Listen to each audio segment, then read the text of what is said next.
better deliver. I am not going to waste your time introducing the one and only Gary Vaynerchuk. There are people in this room who traveled 24 hours by bus just to see this man. So you better have something smart to say, Gary. Okay. Ask Gary V is Gary's 4th business book, his 5th book total. His first one about wine, that's where he got his professional start. So I'm hoping you didn't have wine before getting here. You can have it after, because this is the moment, this is the hour where you are going to learn, I love this word, I love the whole focus here, learn a bit of Gary's genius. And I'm going to start because Gary's team gave me the first question, and it's just so special that I want to share it. Genius does not have a timetable. When did yours first manifest, Gary? You know... Are you kidding me with that? You know, it was a sunny day. In Belarus. In a very serious note, forget about the context of that word. I think it was around the time I turned 30 that I understood that understanding people and consumer behavior was something that I had, and that there was a way to deploy it against something besides selling more wine, right? And so I'm not comfortable with the word genius, Steph, but this singular thing that I think will allow me to create a lot of success in my life is predicated on emotional intelligence, and I started to understand it a little bit more in my early 30s. I actually want to go back to the word genius, though, because your success is based on really, really hard work and grinding it out. And there's a risk out there right now with all of this enthusiasm and key terms like disruptive innovation and finding your genius and being your best self, that there's all this noise that it turns into a vacuum, and we're forgetting you need to work really hard and be good at your job. Yeah, I mean, I think that we're living through a period of time right now between Shark Tank, between, you know, The Social Network, the movie, that people are confused and think that it's just so easy to build a business where you make $1 million a year. The top 1% earners in America make $400,000 a year, right? Like, we are not grounded in any level of practicality right now of what it takes to be the top 1% executor in America. You make $400,000 a year pre-tax. Like everybody, I mean, I look at Instagram all day long and there's people just spewing how easy it is to become a millionaire if you just sign up for my 3-course thing, or how, you know, it's just unbelievable, the lack of practicality. One of the reasons I like producing the content that I'm producing now is it's becoming very clear to people that it takes an enormous amount of work to be successful, on top of which you actually have to have talent. Being good enough to run a business or be an entrepreneur that has a successful business is a talent. No different than singing, no different than being a basketball player. Are you good at singing? I'm atrocious at singing. How about basketball? I'm terrible at basketball, unfortunately. All right. And when I say terrible, I put that in the context of who I am as an entrepreneur. As an entrepreneur, I'm an NBA all-star. As a basketball player, I'm a below average rec league basketball player, right? I could be working on basketball every day since I was 12 until, you know, I was 25, and what I would be is an above average rec NBA basketball player. This thought that if you just try hard enough, or you work hard enough, or you read enough books, or what have you, that you can become this thing that you weren't naturally gifted with is wrong. What you can be is the best version of yourself in something. No matter how much I worked on cooking, I would not be as good as Eric in the front row, right? It just wouldn't be. It just wouldn't be. It's what he's great at, it's what he was gifted at, and it's the work he put in. And so I think the biggest thing, the reason self-awareness is one of the main things on the book, we have to start understanding what we're good at and putting our energy against that, because that's where you can start having an impact. Whether that is a great fundraiser for NGOs, a stay-at-home dad, a radio person, it doesn't matter what it is, but we have gone way too far in the American dream of entrepreneurship, and everybody's gonna build $1 million fucking business. Well, is one of the problems, the way we're evaluating entrepreneurship is not about profitability, but it's more about notability and having your name and face out there, because you go to as many conferences as I do. And it's sort of a roundup of the same voices over and over. And I wonder, Well, when are these people running their businesses? Are their businesses making any money? Well, that has a lot to do with the world that you come from, right? Bloomberg knows that if they use those people, they'll get more clicks on their website, they'll get more views on their show. So it's like a self-fulfilling machine, right? I mean, is it a self-fulfilling machine, or is it a symbol that we're heading into yet another bubble? Are we gonna look back at this moment and say, when the bubble burst, it was right there when I asked Gary Genius at what point, when I asked Gary V, at what point did you become a human genius? Honestly, questions like that make me think of the year 2000 when we thought anything with the .com at the end was, your recipe to be a zillionaire. Steph, I'll be very frank with you. Please. I really don't give a fuck. Let me tell you, That's what I wanted to do on my Sunday at 5. I don't give a fuck. But let me tell you what I mean by that. I have no idea if we're in the bubble or not, this, that, the other thing. It's just not what I think about. I think about executing and doing my thing. I've built 2 businesses in my life. I did them both during bad times. Wine Library happened right after 9/11 is when I really started hitting my crescendo. I lost an enormous amount of clients because they either died or they lost a lot of money, and I navigated my business through a very difficult time. AJ and I started VaynerMedia right when the financial crisis happened. None of these companies wanted to spend more money on marketing, let alone something they never heard of. So I think every moment's a bubble, because I know I'm gonna win in my craft, and that's just what I think about.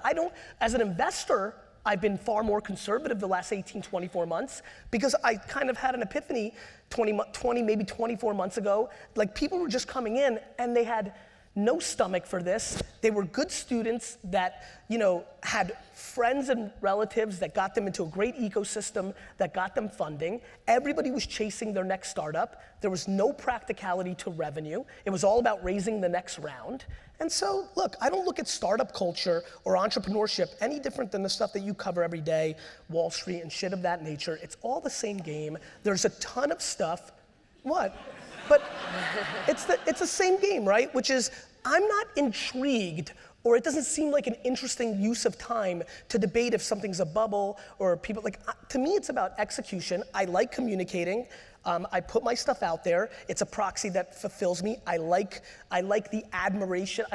My mother complimented me 500 times a day. So I need people to come and do this. I need that, I like that. But does your self-worth come externally? Yes. Are you afraid of that? That's a risky place to be. No, because I equally have self-worth internalized as well. I'm that awesome. No, I'm just that pulling from opposite directions, right? As much as I want it, I don't need it. As much as I really care what individual people say on the Amazon. On Tuesday, somebody's gonna leave a 1-star review on this book, and I'm gonna read it 3 times and really internalize it. And I'm gonna really care, and I'm really not gonna care. How do you make your money, Gary?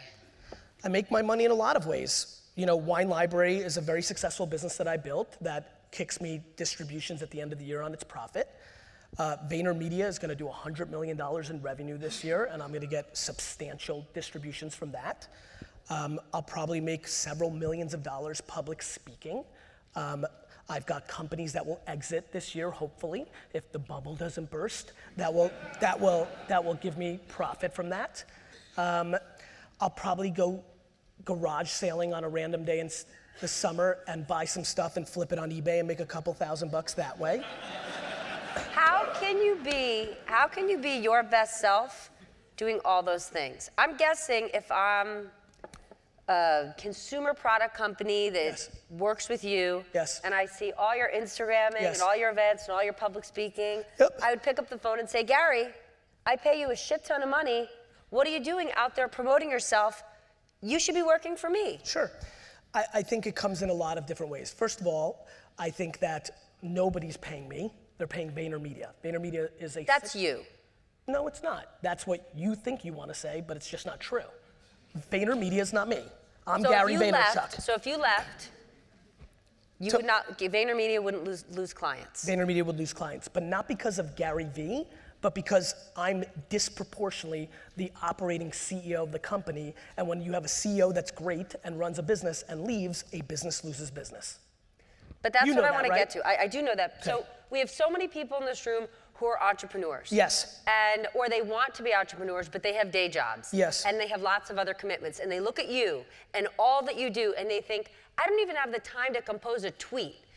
Walk me through again, how can you be your best self in all these different verticals and deliver on every single one? Because I'm self-aware of what makes me tick. Like, I need a lot of chaos. I'm the same person that comes to the office, and when everybody's head down and had headphones on, I'm like, can somebody please play music and make it louder? I need chaos. It's my oxygen. I need to be doing 4, 5, 6, 7 things. It's when I'm at my best. And Steph, really simply, like, this is a results-driven business. You're a big girl. GE and Pepsi and Unilever and J&J, they're not overwhelmed by the Gary V mystique. They're not keeping us and renewing us because I'm clever or because it's fun or because I razz or because I curse. It's because we deliver. I've built a company that is a machine, not me, that can deliver on the KPI for several different reasons. First and foremost, Madison Avenue agencies are not good at what they do in a 2016 world, and there's an enormous white space. It's my Can sister. we answer it? Yes. Sis, I'm on stage. Why isn't she here? Why aren't you here? I love you more. Love you more.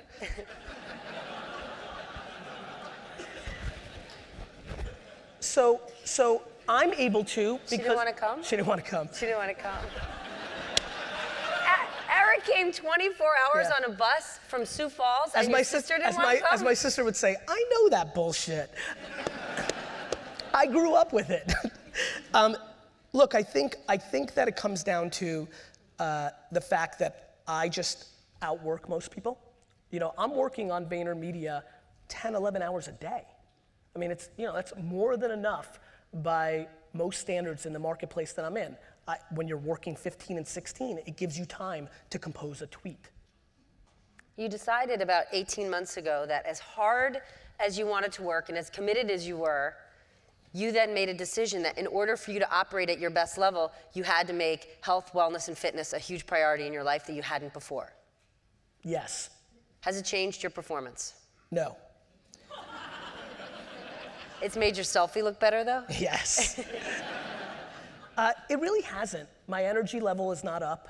I don't feel that different. I feel stronger. Like when I grab my suitcase from the, you know, seriously, I feel stronger.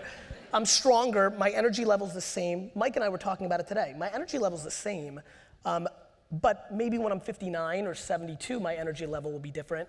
It just became obvious to me that that was a vulnerability for me and that I needed to address it, and so I did. That's exactly what I want to get to. Okay.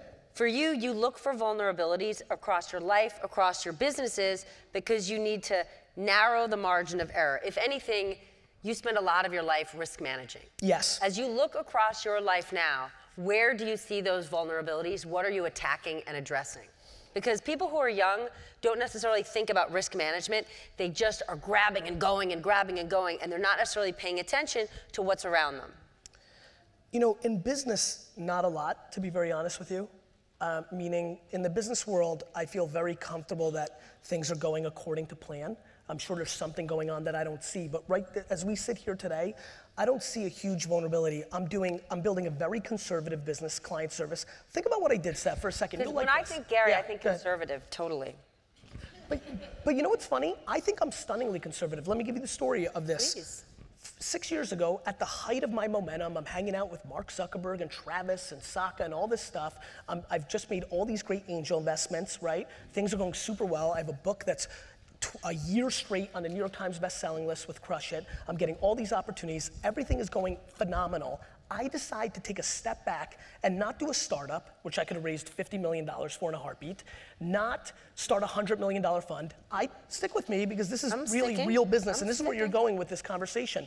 I decide to build a client service business, which is an 8 times EBITDA exit business, because I thought the most stable and conservative thing I could do was to scale the skill set that I had around marketing, and that I would build a client business. And I got enormous pushback. I got made fun of by all my Silicon Valley friends. This was the golden beginning of the era of this whole thing. And I took a step back and I built a very boring 1950s, 60s, 70s, 80s business. But it wasn't very boring, because if you look at consumer product businesses, if you look at Fortune 500 companies, they are desperate, I'm going to use this event's word, for your genius. They couldn't figure out. I don't know about that. I mean, every one of my clients spends 80%, 70% of their money on television, print, and outdoor media, and not on digital. And of the 30% they spend on digital, 80% of that is spent on horseshit banner ads or pre-rolls on YouTube. So they're not so fucking desperate with their actions.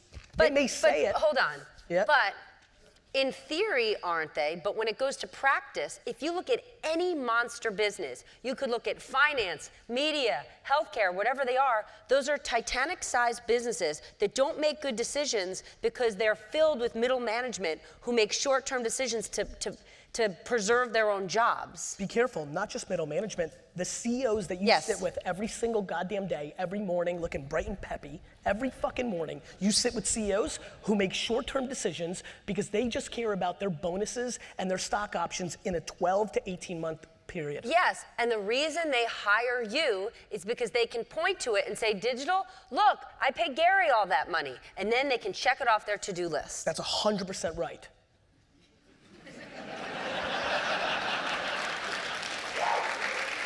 So that being the case, who cares if they're making their digital spend in nonsense? They just need to get to one more day. And you need to, you don't, because you just need to get paid by them, which you are. That's where you're being confused. I do. Let's take a step back. Why do I have Vaynermedia? I have Vaynermedia because 7 years ago, I decided the best course of action for me to buy the New York Jets was to buy brands, grow them, and flip them. I needed to buy big brands because that's where the dollars were. I knew how to build $50 or $100 million business. I wanted to buy a business for $200 million and grow it to $1 billion business because that $800 million is a nice profit margin and that gets me on my path, right? So what I needed to do was go learn what corporate America and Fortune 500 companies were doing that I didn't understand in entrepreneur and tech land. I don't want their money, Steph. I want the client that actually lets me do my shit. If I'm only able to spend $1 million or $2 million when they're spending $400 million overall, I can't move the needle or understand if my thesis or my bullshit actually works. So I don't want their fucking money. I can make more money speaking than have J&J as a client. I want their permission to reallocate those dollars to actually drive business results so I can learn at scale. So once I fully believe I've got it, I can go do it for myself. That's what I need.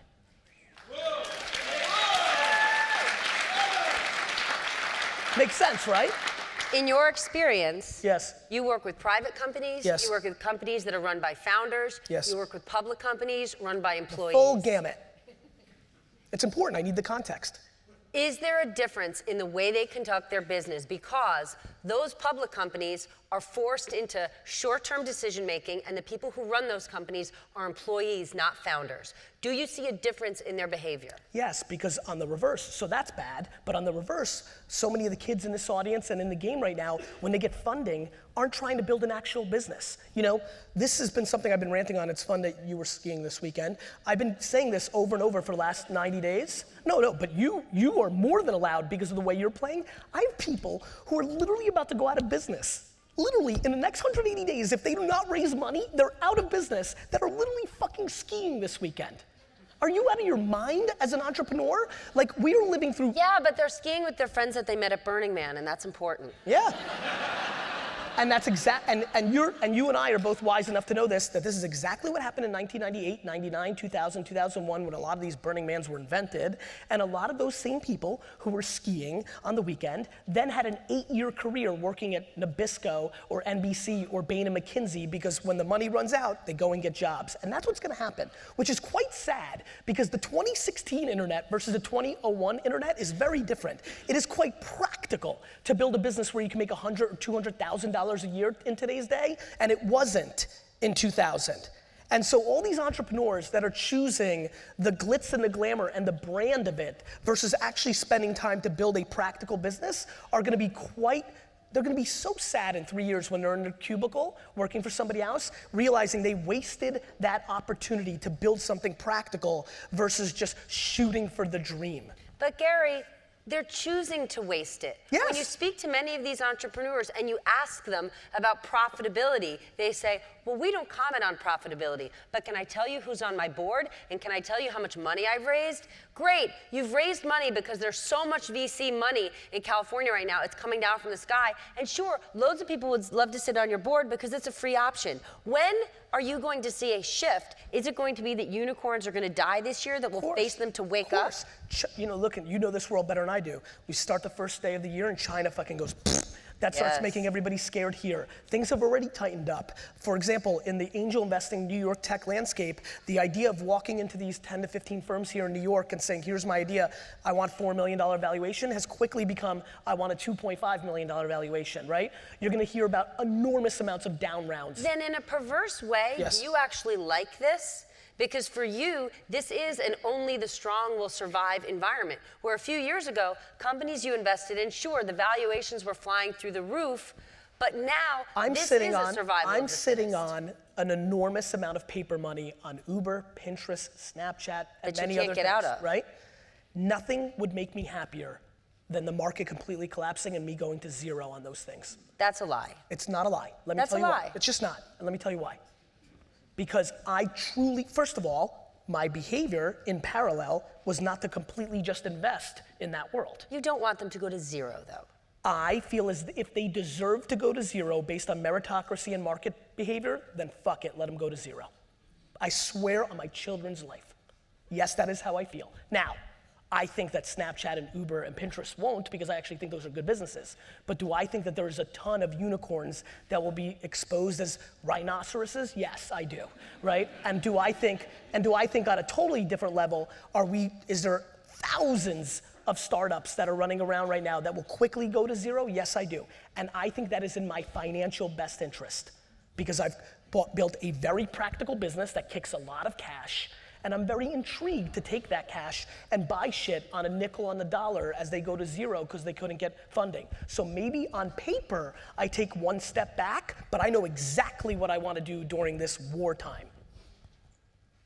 Do you ever wish? Yes. I'm not going to say, you're going to say no, I'm going to rephrase it. We are telling young people today, we are preaching the merits, the joys, the beauty of entrepreneurship. And not working for the man and fat cat corporate America. Yes. But are there lessons to be learned working for corporate America? Is there a big positive? And maybe are we painting too negative a picture of what it looks like? When I finished school, I never asked myself, should I go work for the man? I simply said, God, I hope there's a guy out there who will hire me. Yeah.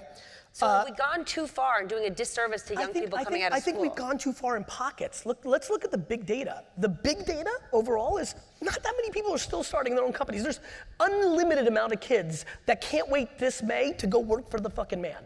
There's plenty of What I think we've done is we've told 2 to 4 million individuals who should have gone and worked for the man because they would have gotten a lot of value out of it and skills and learnings and stability, that they too should be an entrepreneur. And that's where we got a little too far in our little bubble.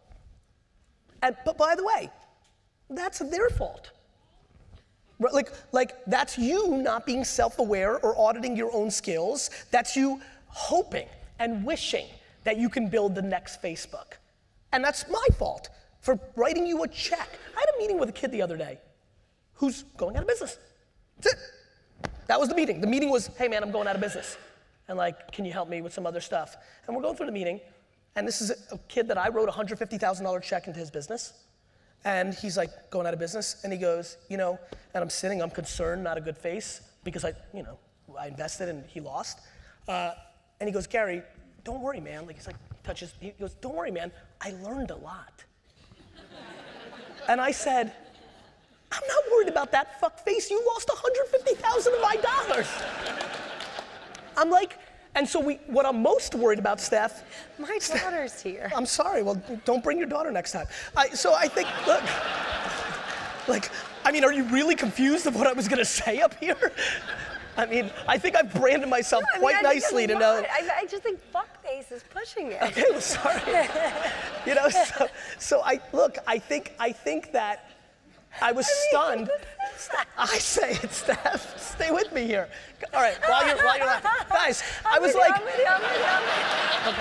with you. So I was like, this is insane. This kid literally thinks that I'm worried about what he learned or didn't learn. We've completely gone into bizarro land. Yes, but we've done that to him, Gary. That's great. Listen, I don't think I've done shit to anybody. And you guys know this. A lot of you are here, you know my spiel. This is why I've been talking a lot about on Daily V, which is, this is how I roll. This is what I do. I'm not telling you you have to work 18 hours a day. You can be on the softball team. I'm not telling you that you have to reply to everybody. You don't have to. I'm telling you this is what I do so that there's no confusion that, for me, that the level of talent that I have, that outrageous all-time work ethic is part of the equation. You're more than welcome to think that's interesting, not interesting. I have no interest. So that's... So he said, Gary, I learned a lot. I got pissed, and I'm like, the other thing I got mad about was like, I'm like, kid, and I shifted, I got mad, and I was like, listen, you have a problem here. You thought this was a smart move. Easy money, you'll learn, better than getting a job. I can always get a job. What you don't realize is the email chain that's gonna happen when you walk out of here with me and Dave Morin and Chris Sacca and First Round Capital, and we're all gonna be like, loser, loser, loser. And so you can't actually get a job. No, he'll get a job, but it's gonna be really hard to raise money again from the people that he actually wants to raise money from. Like, our reputation matters. Like, taking a loss is real. And there's this whole kind of feeling in that space that it's not. Why does he have to raise money again? Why does entrepreneurship? Because it's easier that way, but Steph. that's my point. Why does entrepreneurship have to be a career? Why is it now taboo to say, I'm gonna get a job? I'm gonna say it one more time. 97% of people say that exact thing. So you're living in a New York bubble where you're meeting But we're not celebrating those people. I agree. There's a thing I did on Bloomberg before you were on Bloomberg, like years ago. It was Techstars. Were you at Bloomberg when they did that? Techstars? Okay. Techstars did a show where they had it was around Techstars on Bloomberg where they were following 8 startups. It was like the last episode was like a real world event, right? Mm-hmm. There was people sitting there and talking about like, you know, what happened on the show. You know how Real World used to do the wrap-up show? Yeah. That's what they were doing. 7 shows, so I'm there with 5 other VCs. 7 companies go and they go, hi, I'm Rick, and we created donkeydonkey.com, and we raised $4 million, and everybody clapped, right? And he would sit down. Hi, I'm Stan, we created like luffy.org, and we've raised $7 million. And he would sit down and everybody clapped. Finally, this kid gets up and he goes, hey, we're from Red Rover, we didn't raise any money, we got a couple clients out of the exposure, and we didn't raise any money, and we're just kind of starting to get going. Silence. I lost my shit on TV. Shocking. You know, I was like, this is why this is all gonna be fucked, right? Because literally, everybody just stood up and said, hi, I'm Johnny from Boogie Boogie Boogie, and I gave away 30% of my company. And we clap them. These guys actually built a business, and nobody cared. Hold on, back it up. Please. Right there for aspiring entrepreneurs. Yes. When we say, I raised $4 million, I raised $1 million, that means I gave away X percentage of my business. Do you believe that budding entrepreneurs realize what the implications of raising money actually means? 96% no. It's a bummer. I think most people don't get it. I think it was very attractive. You're young, you're gonna build the next Facebook, and let's go. And and that's what happened in the culture. Then right there, you're young. Yes. What do we say? I'm 40, so are you. Does being an entrepreneurial genius, is that only for people under the age of 35? What if you are 40, 50, 60, or 70? This whole entrepreneurship game isn't in it for you because we keep using the word, you're young.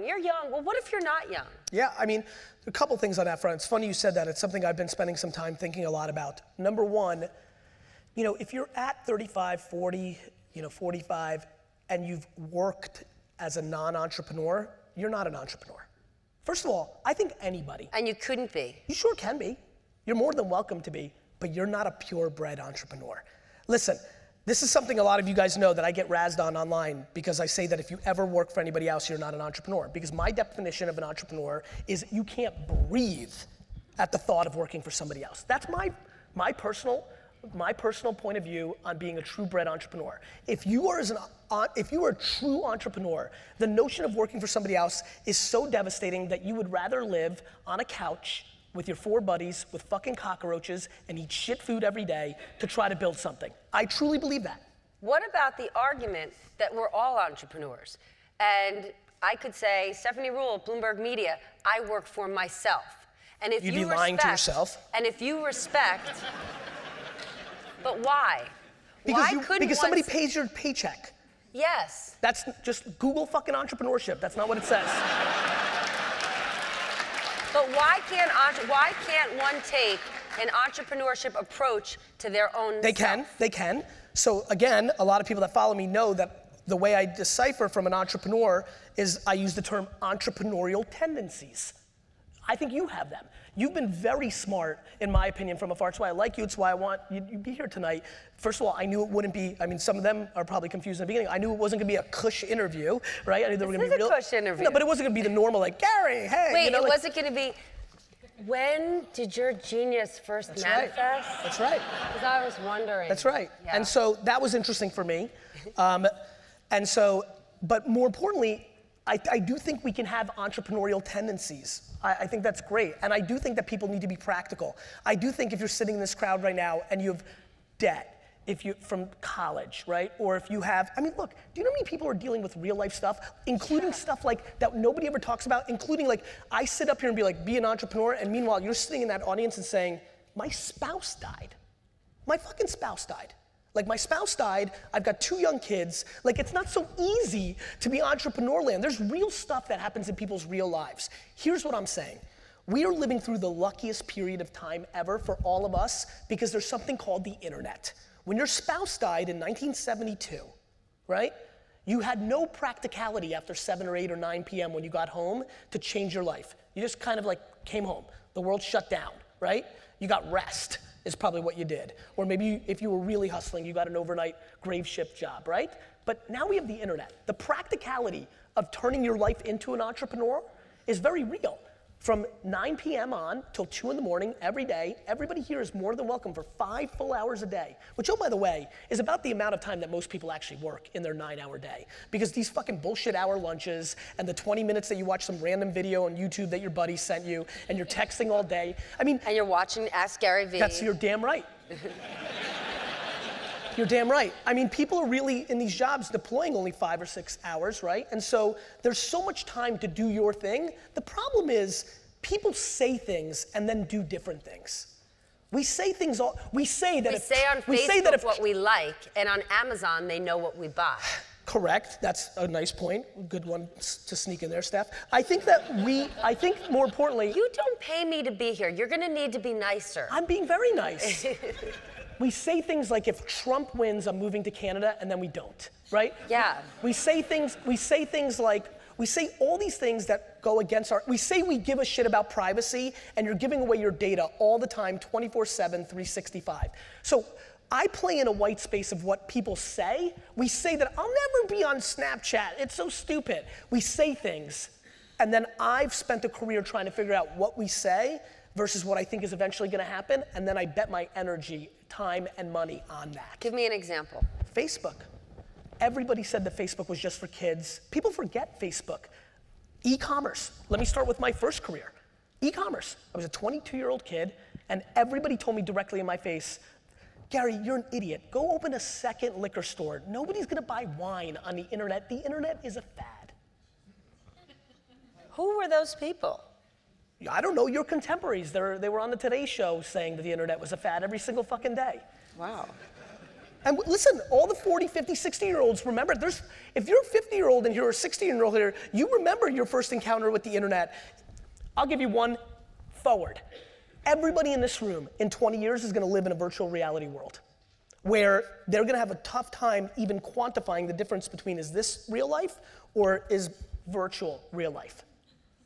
When I said that, right now as people are thinking about what I just said, they're like, we'll always, you know, as I've been talking about this with people, they're like, we're always gonna be needing each other. Of course. But if you don't pay attention to how people are living their lives out there tonight, where they're looking at their phone even though they're in the wild, we're already living our lives in a virtual world while we're in a physical manifestation, right? Like, we're already doing it. And so I think my whole life has been that, from e-com to email marketing, why don't you do catalogs instead? It's better. What's email? To the YouTube show I started, that's so stupid. Who's gonna watch YouTube? Older people aren't gonna watch that, it's just gonna be kids. Facebook's just gonna be for kids, right? So my whole career has been that. Then what did you do that didn't work? The things that I've done that haven't worked have been more predicated on me thinking I could run multiple businesses at a time. Let me explain. I'm only running one business right now. What is that? Vaynermedia, right? I'm working on, I do content for my personal brand, I invest, right? But I'm not actively running the business. In 2009, when I started Vaynermedia, I also started another web show called Obsessed TV. I started a social wine network called Corked. What happened? And look, I'm not done yet. And I started another social network for designers and developers called Forest. I had a managing partner in all three of those businesses, but I was relied upon to do my part, right? To whether it's money, whether it's marketing, whatever it may be. What happened was they all failed because I was over-promising what I was gonna be able to deliver for that business out of having big eyes. I can work 18 hours a day, but I can't operate more than one actual business at a time. And that's a struggle for me, and it's one that I feel like I'm getting caught in all the time. I secretly think I can do it again now, even though I know I can't. I'm very drawn to it, but it is a vulnerability. I get big eyes. You are drawn to bright lights and big ideas, and you follow them. Yes. There's only a few things we really can't control in the world. Right. We can't control our health, we can't control the weather, and we can't control time. Yes. You cannot affect them, you can't get them back. Right. Is there anything you're afraid of that you could look back and say, I know I'm racing, I know I need to keep going towards this shining light because I think it's the right thing, but there have to be things that you're not tending to, and in the dark of the night at 2:01 a.m. when you go to sleep, what are you afraid that you're missing? That I'm tricking myself that I'm running the right pattern of work-life balance. Gary, overachievers never had balance, so why do we even use that term? I'm using it to context the conversation. But I'm guessing you were never balanced. And, no, I'm not. People who keep getting no, but it's true. Whenever super successful people Steph, are asked about work-life balance, it's a mistake. They were never balanced people. But I can't speak for others, but I can tell you easily one of the biggest regrets of my life are the first 5 years of my marriage not taking 2 to 3 extra weeks of vacation with Lizzie. Easily. One of the no question, and I have almost no regrets. I regret not hooking up with more chicks in my 20s because I worked every minute. And I regret not spending 20 days a year with Lizzie before we had kids when I easily could have. And so I think about that in the time that I spend with my kids now every single day. I do the best I can. I do what my heart tells me. I try to hack. You just don't try to fix the hooking before up the with health the girls. thing, which is a little more public to everybody, I didn't hear what you said. But repeat it in a second. Before the health thing, 3 or 4 or 5 years ago, I started taking 7 weeks vacation, or 3 years ago, 4 years ago. You take 7 weeks vacation a year? I do. When you're on vacation. Instead of 2. And so, hold on, when you're on let vacation. me just finish this thought.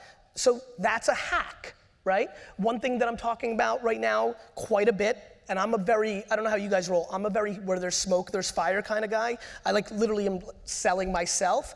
I'm talking a lot, and I mean a lot, about the idea of coming home every day now from 5 to 6 and eating dinner with the kids or giving them a bath and then going back out. And I haven't done it yet, and I'm talking about it the same way I did with my health for about a year before I pulled it off.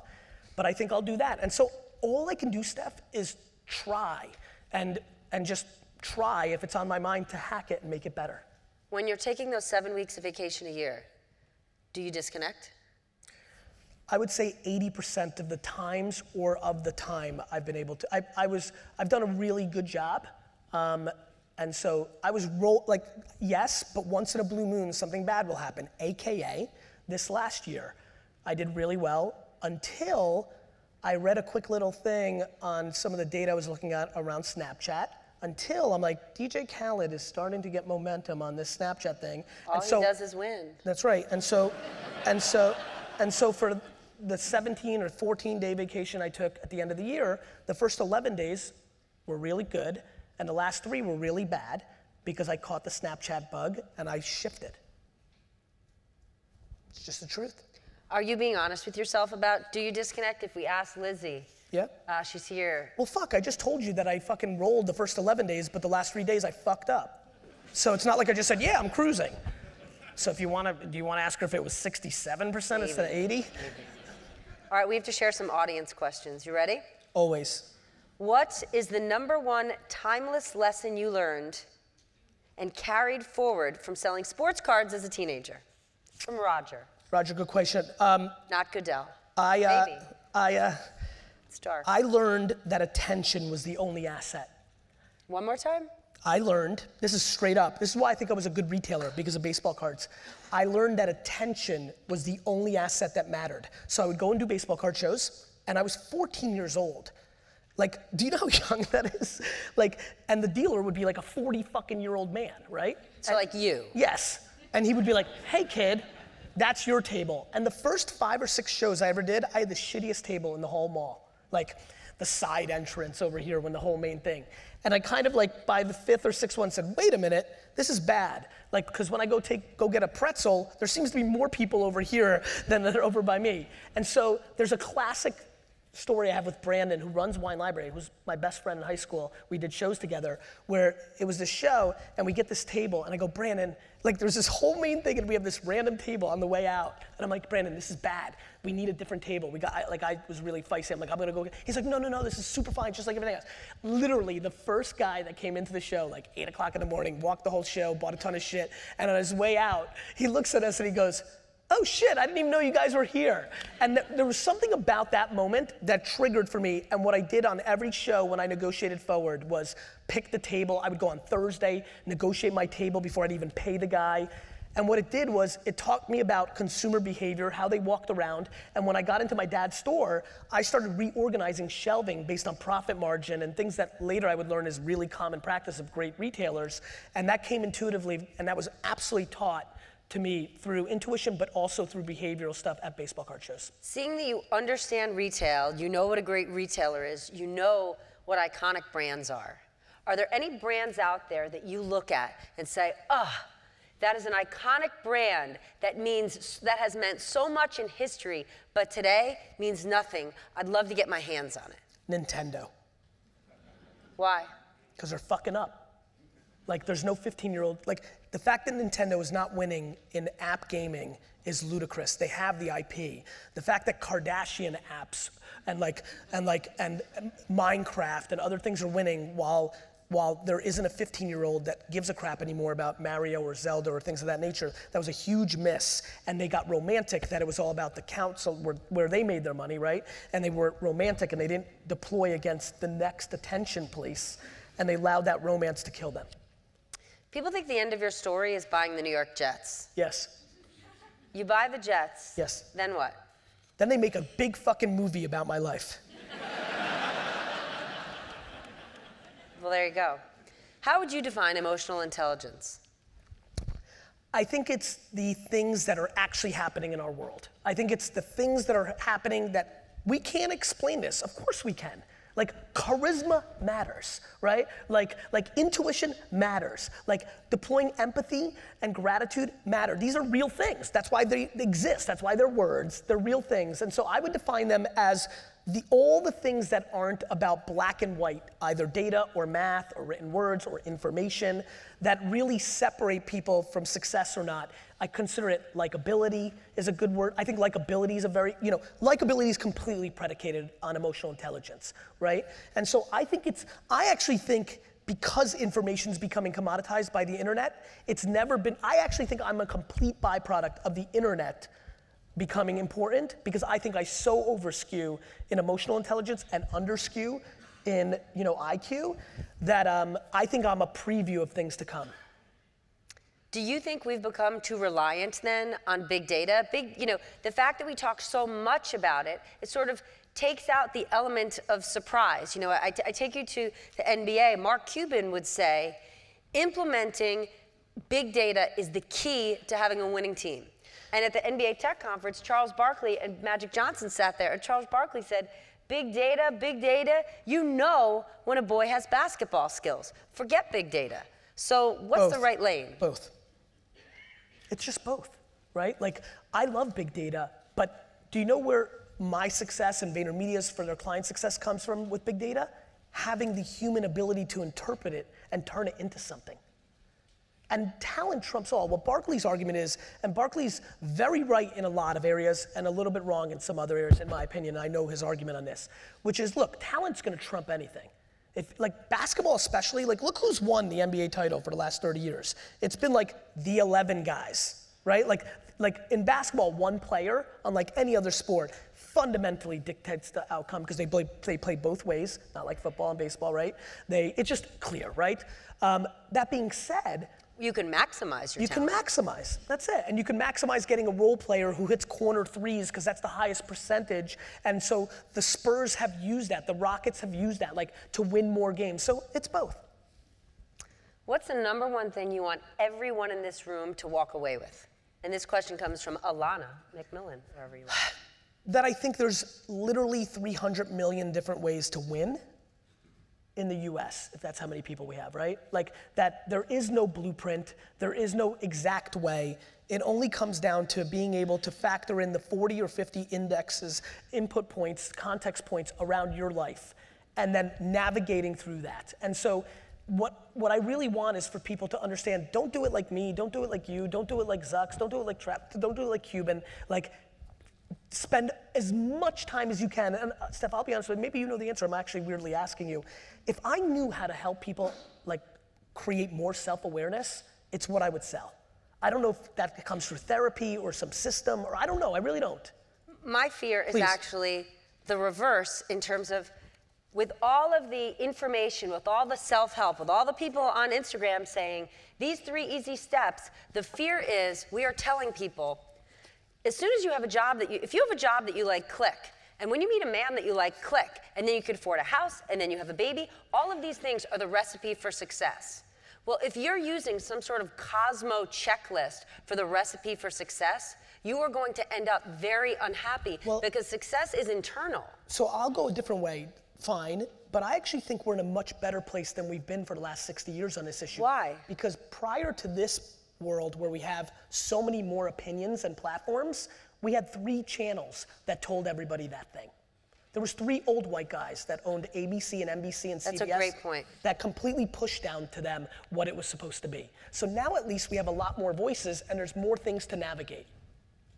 Thank you. One thing I look at when I look at your career, Gary. Well, listen, I get excited when you say that's a good point because I know how you roll, and it is a good point. I think it's a really good point. I think it's a really good point. 3 people said this is the American way. Woman, you stay at home. Man, you do this. Everybody go work for the machine because that was in the vested interest of all the people in the top.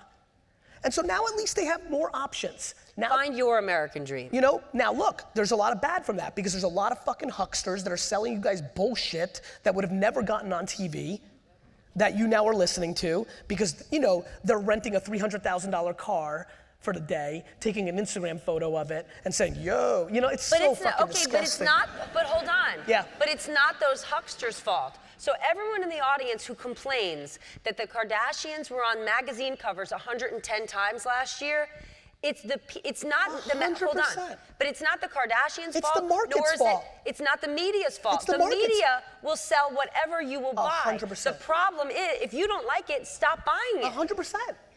More importantly, stop judging other people's escapism. Like, I don't care if you like the car. Good for you. I like the Jets. That could be a waste of 5 hours a day. It's grown, like I don't. Hold on a second. If we ask Lizzie, it's way more than 5 hours. It's probably right. Yeah. I mean, look, the fact of the matter is that everybody needs escapism. Everybody needs it.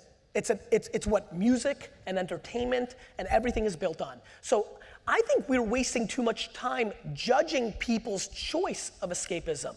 I'm saying don't listen to these hucksters because I think I'm gonna be played out to be right because I know what their intentions are. I know them. They're not doing the right thing. But I'll be very blunt with the 600 people in here. I don't care if you do it. I can't. I don't have enough time or energy in the day to individually care if you figured out that there is no quick fix in building something that puts you in the top 1% of society. Okay, that's the fear though, Gary. That's the risk. Well, stop being scared. People who are rushing to say, Gary, solve my problem. I have it every day. Business. I have it every day. I'm very comfortable in that environment. I give answers every day to that. And I'll decide what I want to do on an individual basis. And if I lose, then I deserve to lose. And if they lose, they deserve to lose. I am an absolute believer that the market is the market is the market is the market. And so you can trick the market for a few minutes, and we could be upset about all the fake entrepreneurs or the funded companies, but there'll be a day that comes, and then they'll all be gone. And it'll be fucking awesome. And it'll be awesome, I'll tell you why, because that's what's supposed to happen. Guys, nothing good comes easy. Like, what good stuff should come easy? And I use this word, audacity.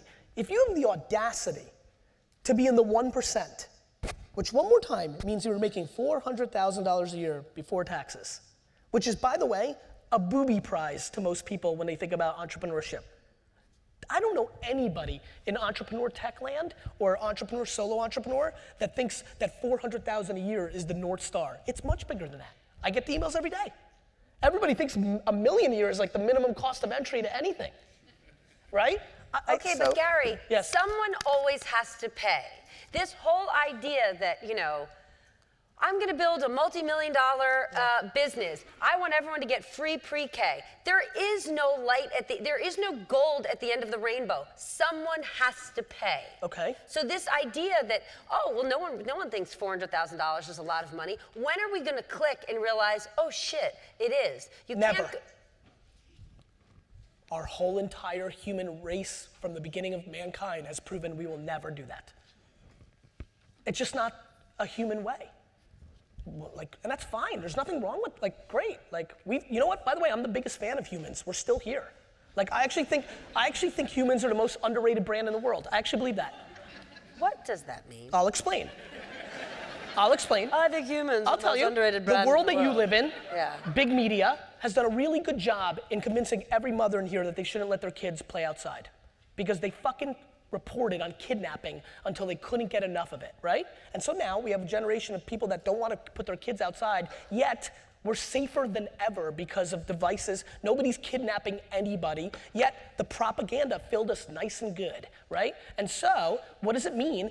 I mean, humans could do anything to each other. We should have blew each other up a long time ago with the atomic bomb. We could do, I could stab you in the face with this fork right now, right? That can happen. Streaming on MSNBC. And so, but think about this. Think about how much damage we're capable of to each other. We do so little. The problem is mainstream media reports on that 0.01%. I really believe that. I really am a big believer in that. I'm stunned how good people are. I love it. Okay, but here's the great part. Go ahead. Mainstream media reports on that because it's sort of the way the system works. But the beauty of social media, the beauty of the fact that there are more outlets today than ever, there are no longer 3 networks telling you this is the news today. Now you're a news creator, you're a content creator. That's the beauty of it. So the criticism that you have is valid, but the barriers of entry have gotten so low that anyone in the room can decide this is what the narrative is going to be. Ariana Huffington's Good News vertical is the biggest moneymaker she has within the Huffington Post. It's about making a decision. You talk about Unilever, it's CEOs like Paul Pullman who make a decision to say, no, I'm going to be good in 100%. Front. I totally agree with you. I believe, and look, I actually have a more optimistic view on this. I actually think once we wrap our head about privacy, we're about to go through a real unbelievable era. I think I'm going to miss it. What do you mean? I think once we go through a full cycle, I think 80 years from today, humans are going to live a much happier life than we do now because there'll be less privacy. I think once we all wrap our heads around, I think I live stick with me, I think I live a happier life and I'm a better man because I know a lot of people are watching me and it's changed my behavior. And so I'm optimistic. Why? What were you doing before? Nothing. But I mean, you just open, okay. How does it change your behavior? Fine. Alex, Liz's brother-in-law, Liz's brother, my brother-in-law, had a wedding. We went to Vegas, and I decided not to go to the Spearmint Rhino because I was exploding on Twitter at the time, and I thought it would be a bad idea if somebody took a picture. For those who don't know what Spearmint Rhino is, it's the most well-known gentleman's club just off the Las Vegas Strip. Right. So, just little things like that. I looked that up. I just truly believe that when you're living your life. So had you not been blowing up on social media, you would have been front and center throwing dollar bills. And that's right. Yes. And And more importantly, not that that's bad, but I'm watching a lot of people's behavior shift. And look, who decides what's good and bad? And you can get into very big arguments, but I'm telling you right now, when you wrap your head around knowing that everything you write and everything you do is searchable, your whole world changes. If I told all my homies right now, hey bro, every single thing you send to a girl on Tinder eventually would be searchable under your name, I think some of the shit they'd write would be different.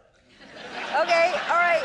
That's it. That's a perfect segue. Gary. Yes. If you were 22 to 32 in 2016, how would you document your journey as an entrepreneur? Would you show everything, the ups and the downs, especially? So this comes from something that I've been talking about, which is too many people are posing as like are crippled by two things. One, they don't want to put out content because they don't think they've made it yet and they don't deserve to, which is something I believe in. So like when I say to you, Gary, I don't think that picture was very flattering of you, I don't think you should have posted it. No, that doesn't bother me. But like really, like I mean people saying things like, you know, I don't know if you know this, Steph, but there's a lot of people that want to be 22-year-old life coaches. Right? I do actually, okay. Yeah. So I find that intriguing, you know? And so I'm trying to help some of them and say, look, that's a bad place to go because no normal person thinks that you're a true like life coach at 22. But I tell them, look, you could be talking about your experience as a 22-year-old looking at the world and you can bring value to other people because you see the world differently than a 45-year-old. So that question's predicated on something I believe, which is how cool would it be right now if you wanted to, you could go to YouTube and watch how Vera Wang learned to become a dressmaker. If she was producing, like, this was my first day at the internship at, you know, whatever place, like, so I think everybody's truth has the potential to be interesting, especially if they've got the chops. Okay, but here's the scary part. Okay. When people put themselves out there like Yes. that, what if no one cares? What if, hold on. It's a great question. What if no one cares? What if no one follows them? What if no one likes them? They should be, right? Yeah. That's a really hard place to be, to truly put yourself out there and say, here I am, world. I'm starting a gym. It's the first day. I'm ordering this. I'm buying this. What if nobody gives a shit? If you're wired like I am, when you know that, okay, but most stick people with me. aren't. Stick with me. I'm going to give you a couple scenarios. If you're wired like I am, you love it because you know eventually you're going to win and everybody's going to look back on it. Fine. I know I'm in the minority. Steph, first of all, it comes down to self-awareness, right? It depends on how you feel about yourself. Am I watching the patterns of 14-year-old teenagers who are taking 3 minutes to 7 minutes to 15 minutes to take a selfie, then post it on Instagram, then if they don't get enough likes in the first 20 minutes, take it down and start over? Gary, I'm afraid of that. Well, that's great. I'm afraid of a lot of things. No, but I'm afraid, what are we doing to our young people? No, stop over. We're not doing jack shit. This is what's happening. There's no we are doing. This is the reality of human evolution.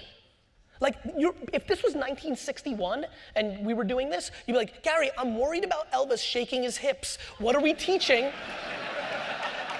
I would never be worried about that. Yeah. So this notion that you and I get to say what we're worried, this is happening whether you or I like it. This is what's happening. It's evolution.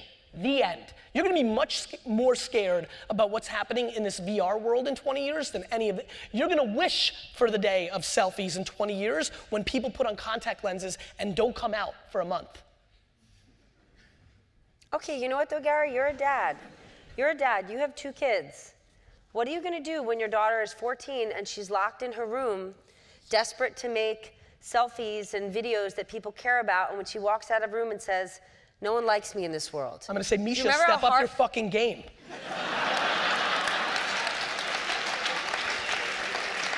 I'm gonna say to her, Misha, if you're not making stuff that people wanna watch, they're not gonna watch, darling.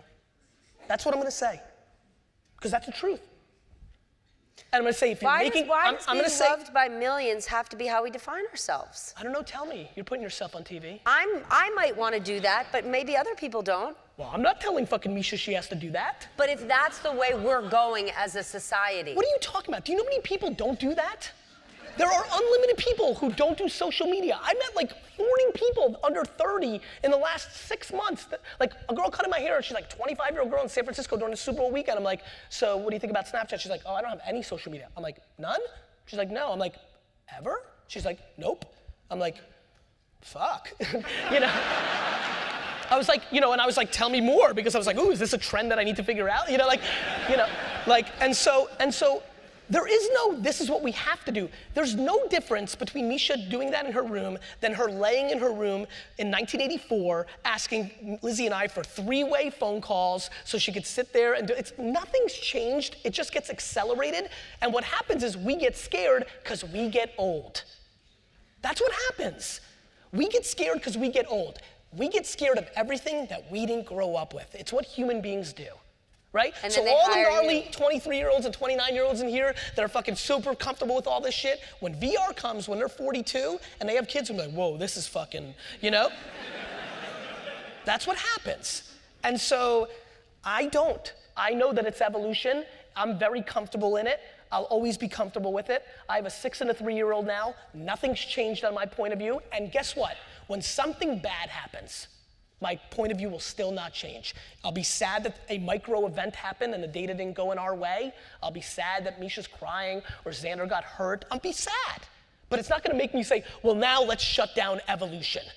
We're gonna shut down evolution. This is what's gonna happen, period. You can help shape it. I don't know about that. I think that people grossly overestimate their ability to shape it. How important is it to brand yourself? For everyone out there who's an entrepreneur, they're starting a business. How important is it to tie their name, their face to that business to make it a success? It's only important. It's only important if they're good at it.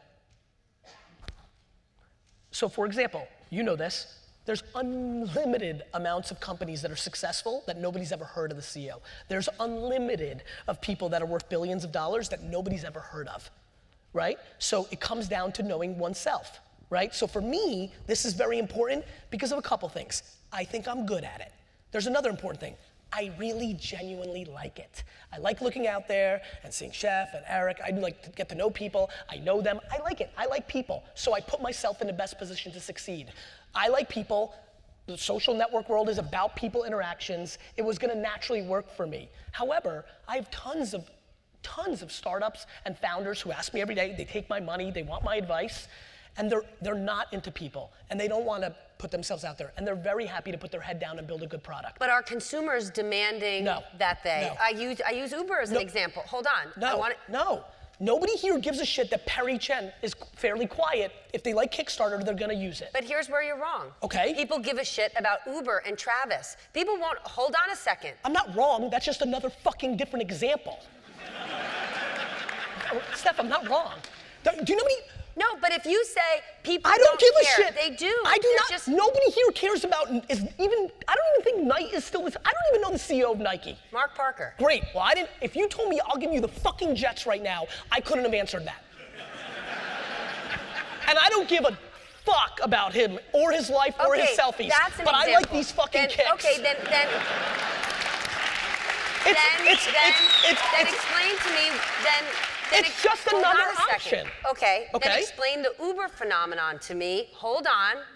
How there are people who criticize Uber and their management and their founder and don't think, guess what? It's just a great black car that shows up at my house and it's cheaper than a cab. Instead, those are the same people that moved to Canada when Bush and Obama got elected. Ah, okay, there you go. So many people here want to talk about if they even cared that they were mad at Uber for whatever current headline-grabbing thing that somebody wants to write because it's good for Business Insider, right? Their traffic, it's good to say something, but then they get into an Uber 40 minutes later. They literally go and, do you know how silly human beings are? That's where I wanted you to get to. Well, I understand. Listen, I know you're leading. I'm just following. Tell me where to go next. I mean, you know. Gary's a follower, right? That's what I think. I don't think people care. I think people care about their things, and if they're a yenta and they love that shit, then they care. You know who cares and has always cared? Your mother. You said earlier that your mother complimented you 500 times a day. She did? For me, every day, my whole entire life, my mom calls me on the phone and says, you could do anything, and then hangs up. There's somebody in the audience who's a stay-at-home mom, and she wants to be that kind of inspiration. Yes. What does she do? What did your mom say? My mom balanced accentuating my strengths while letting know that my weaknesses were not completely acceptable to punt, but kinda, right? One more time? Yep. What she did was, every time I made $1,000 at a baseball card show, that's unbelievable. Do you know how many people can't even do that, like, as grown-ups, or? As grown-ups. You know, that's what she would say. Or whatever she would say. I mean, silly shit, like, like, she liked the way I swung my wiffle ball bat. Like, it could be anything, like, I skipped well, on the way to the park. Like, she would go there, but when I would get Fs, or do something that wasn't right, she would make me understand there should be consequences for that. She would punish me. Even though, my mom would punish me even as a junior in high school for Fs on my report card. Did you get a lot of Fs? Unlimited. Okay, there's not unlimited Fs. Steph, I have one report card. I've been actually trying to hit up North Hunterdon High School to give me access to my report card because I want to throw it on Throwback Thursday. I don't think they have it. They don't. Yeah. I've been trying to get it because literally I only got D's and F's. I would get a B in history, I'd get an A in gym, and I would get F's or D's for everything else. Why? Because I never from the first day of high school until the last day, I never opened a single book once ever. I never did one piece of homework in my entire 4 years of high school. Why? Because I knew who I was, and I knew that they were gonna push me through. And that I needed the time to hone my skills on my future and not figure out where Saturn was. So when I got home as a freshman in high school and the new Beckett baseball card guide would come out, I would lay in bed for 6 hours and memorize the prices on everything. Because pre-cell phones and information, when I'd go to the baseball card show on Friday, if I had all the prices memorized, that was an advantage over the other people that didn't. Seeing that that's your story, is that your journey, or is that a path you recommend for others? What are you going to say to your kids when they're in the 9th grade and they're going to New York City's finest and they say, I'm not opening a book? I'm gonna say, if you have the chops to be an entrepreneur, let's fucking start right now. But if not, you need to explain to mommy and daddy what the fuck you're thinking.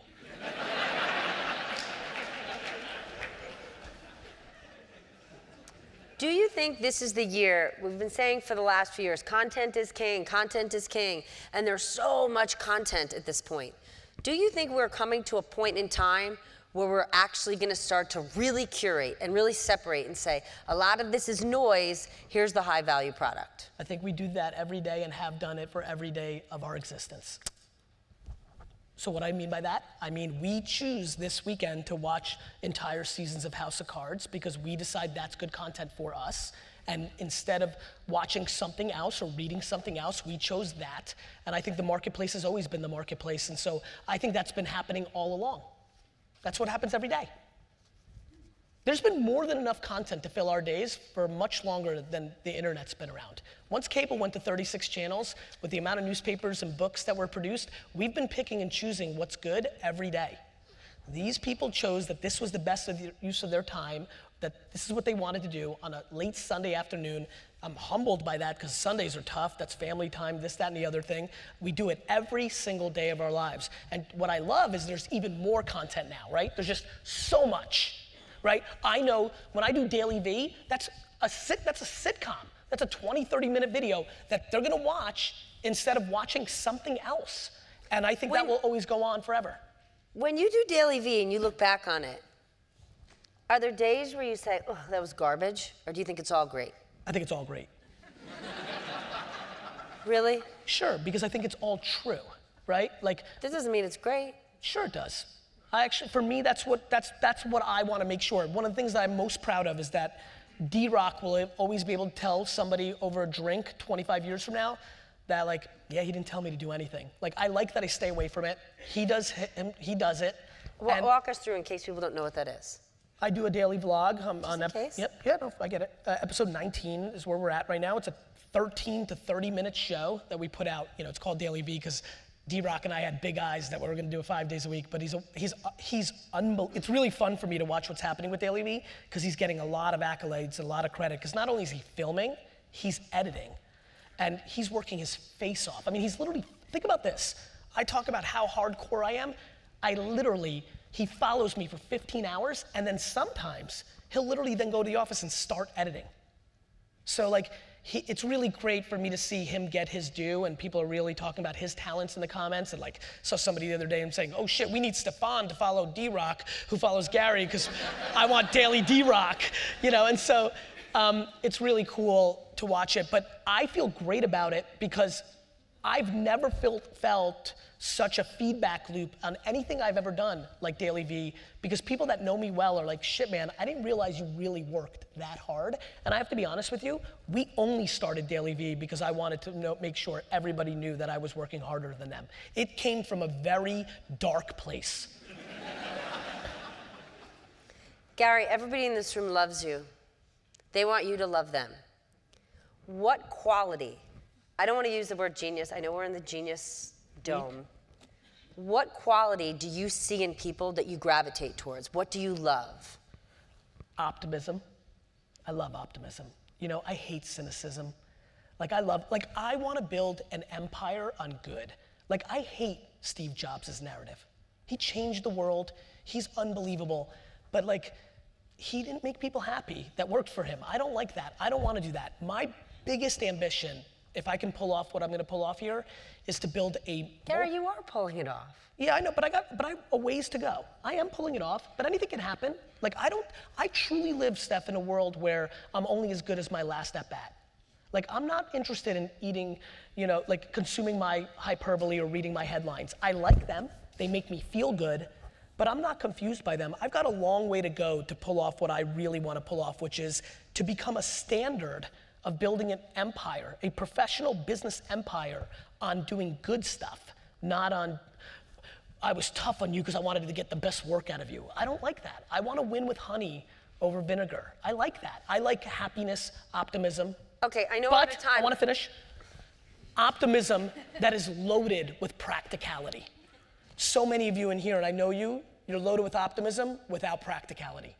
You wish you're something without really understanding who you actually are. And in that wishing, you change your behavior and you make yourself vulnerable for upside. And so I'm good at a couple things. And if you notice, the reason I have so much bravado and confidence is I mainly talk about my stuff.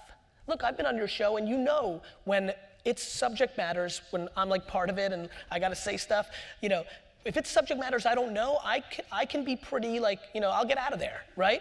Like, I don't wanna talk about, you know, I'm doing Tuesday night, I'm in full promotion. Tuesday night I'll be on CNN, right? So I'll be with Don Lemon, and I mean, what are we gonna talk about? We're gonna talk about politics. I'm gonna fucking dance, you know, like, you know, because I'm a headline reader. I have not even begun to really pay attention to the presidential race. Do you vote? Yeah, and I vote. I'm very proud of the way that I vote. I've voted very consistently on both sides of the aisle, and that's because I make it practical, not emotional. There'll be two candidates, and I'm gonna pick the one that I think I want to be there. And I'm not gonna get crippled by, oh, I live in a state where it doesn't matter. Like, I'm gonna do my thing, I'm gonna make my decision, and I'm gonna move on. There's one thing you didn't talk about that I want you to. Okay. You talked about being optimistic. Yes. And you want to create an empire, you want to do it, you know, through love and not through hate. Yes. But I think you also do it with a level of brutal honesty. Yes. And that's something that in the PC, hyper-human resource-wrapped world that we're living in a professional environment, many criticisms is honesty has sort of been taken out of the equation because we're forced to be so super sensitive. Yes. You're not super sensitive. Not in this subject matter. Mainly because I'm selfish. And what I mean by that is I want to be historically correct. And if I'm not honest, I won't be. And that's it. I'm telling you right now, this is where I balance my good is so often so self-serving, but it manifests in such a weird way. But that's okay if you're honest about it. I agree. The fundamental reason that I try to spit my honest answer to every question is I have a very good long track record of being right, and I want to continue that, and I think there's enormous leverage in it. And so if I answer honestly and it becomes true, it really helps me, right? And I want to continue to do that. Well, you're doing it, Gar. We are out of time. Thank you. Thanks for coming. Thank you. Thanks for asking me to be here. Thank you. Book signing, right? Hold on. Yeah. Sorry. selfies. We are done with this portion of the program, but it would not be a Gary Vee event without a book signing outside, as well as, don't you want a selfie with this? How are you going to get all those followers? Gary, this is the end of my portion. Thank you. It's an honor to be here with you. Please stay, get your book, get it signed, get a picture with Gary. Thank you. You're so good at